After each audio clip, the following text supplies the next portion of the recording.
जय माता की। जयन्ते मंगला काली भद्रकाली कपालनी दुर्गा क्षमा शिवा धात्री स्वाहा स्वधा नमोस्तुते। जय माता दी।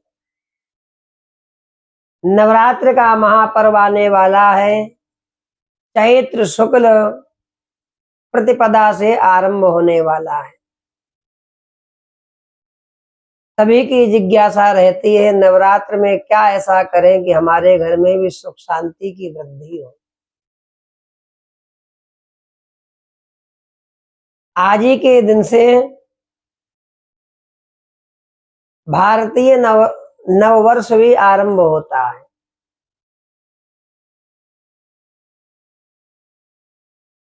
चैत्र के नवरात्र में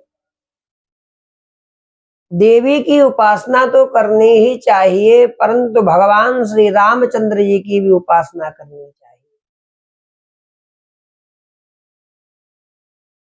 बहुत से लोग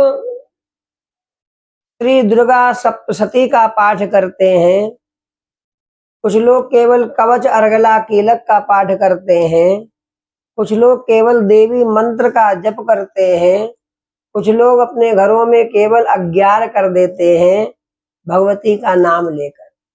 सब बढ़िया। इसमें केवल आपको एक चीज बढ़ानी है, श्री रामचरितमानस का पाठ।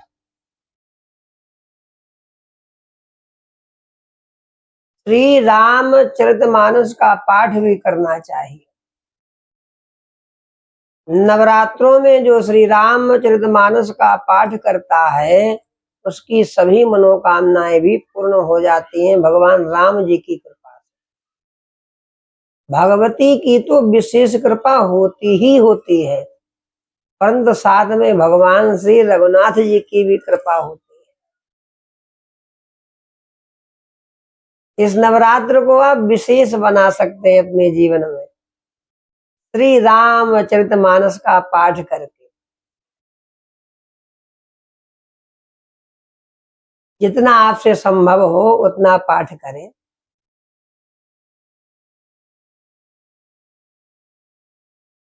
नवरात्र के दिनों में प्रत्येक दिन कुमारी कन्याओं का पूजन करना चाहिए।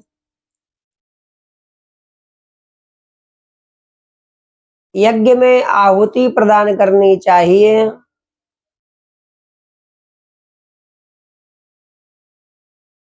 गौ माता का पूजन करना चाहिए।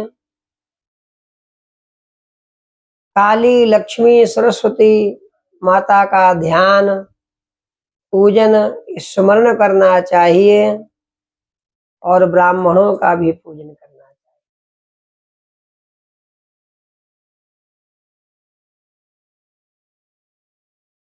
देवी पूजन एक दिन के लिए नहीं होता है। नवरात्र में 9 दिन लगातार देवी पूजन करना चाहिए।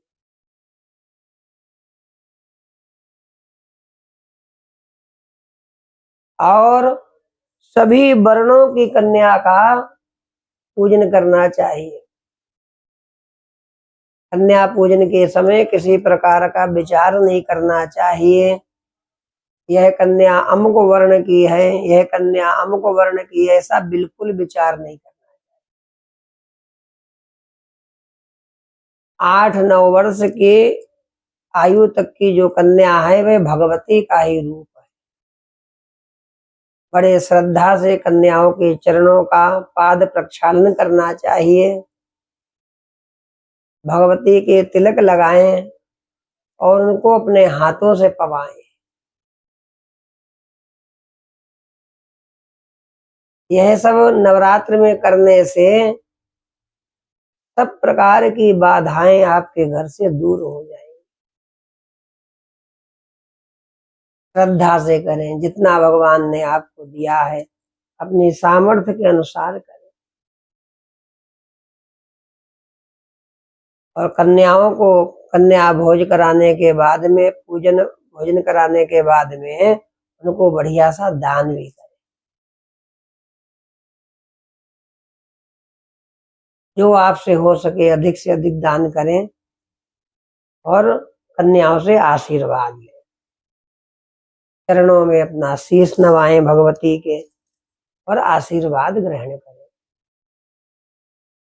तो नवरात्र में कन्या पूजन, गौ पूजन, नित्य यज्ञ और ब्राह्मण पूजन, ये सब कार्य करने चाहिए।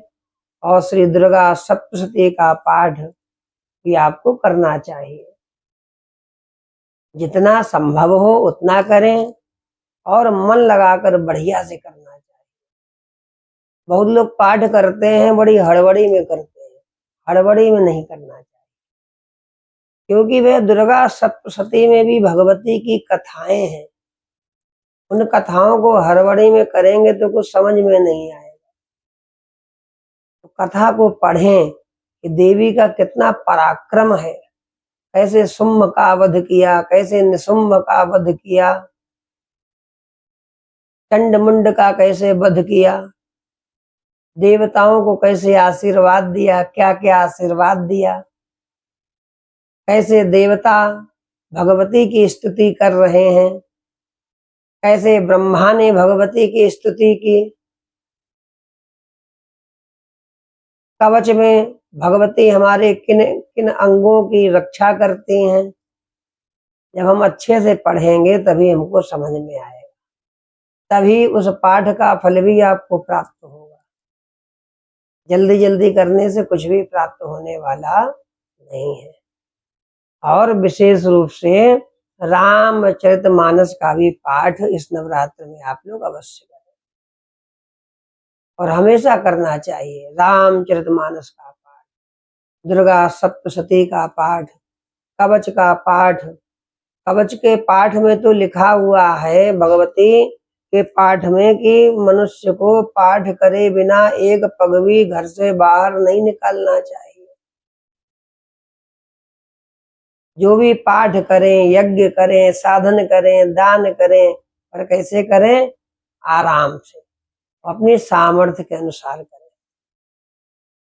जितना भगवती ने आपको दिया, जितना भगवान ने दिया, उस विधि विधान से खूब धूमधाम से करें। इससे क्या होगा? इससे आपका पूरा वर्ष अच्छा रहेगा, क्योंकि यही हमारा हिंदुओं का, सनातन प्रेमियों का नववर्ष है। अपने नववर्ष को बढ़िया से मनाएं। जय श्री राम, जय हनुमान, नमः पार्वती पतये, हर हर महादेव, जय माता दी।